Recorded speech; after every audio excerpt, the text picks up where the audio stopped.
Alright, so we're going to go over push squats. Push squats are a way to get your core active in the wall squat.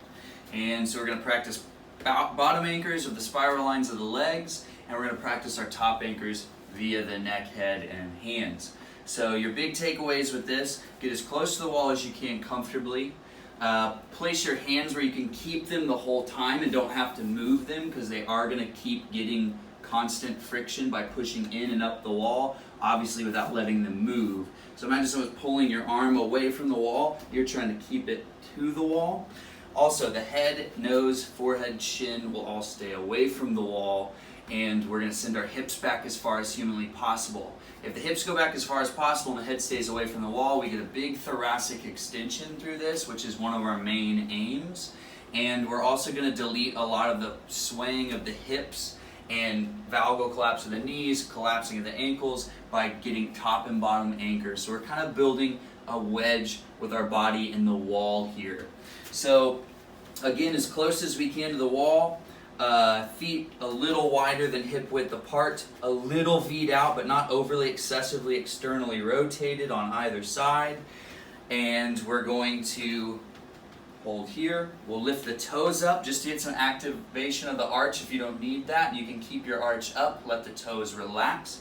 But you want to imagine through the ball of the big toe, ball of the little toe, and heel, that tripod is evenly pressing into the floor on both legs. Then we take these arms and hands up to the wall. I like to go a little wider than shoulder width and a little higher than shoulder height. Cue everything up here, toes up, tripods down. Externally rotate soft knees away from each other, like this. And don't let it move the foot. And that's on both legs. So toes up, tripod down, externally rotate soft knees, tall through the crown, hands planted a little wider, a little higher than shoulder width. Press into the wall. Press so hard into the wall and up the wall that you feel a little more pressure through the feet right off the bat.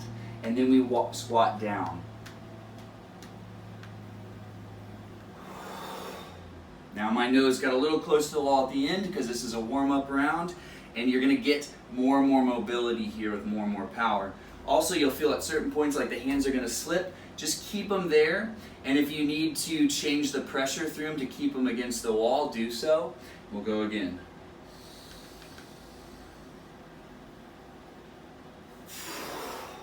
Eventually we go so low that we feel the mid-spine extending to keep our head away from the wall.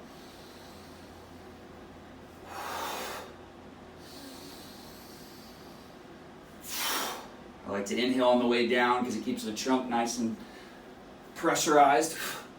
But you can do both. Again, goal is to get your toes closer to the wall over time, face further away from the wall over time, hips back away from the wall over time, more so, and develop more tension. And if you're doing these right, you should be able to do 10 and fall over. You should be able to get a lot of activation and a lot of stress throughout the body without any pain. So give this a try. 3 rounds of 10 each day would be a good place to start, unless I send these to you and tell you otherwise.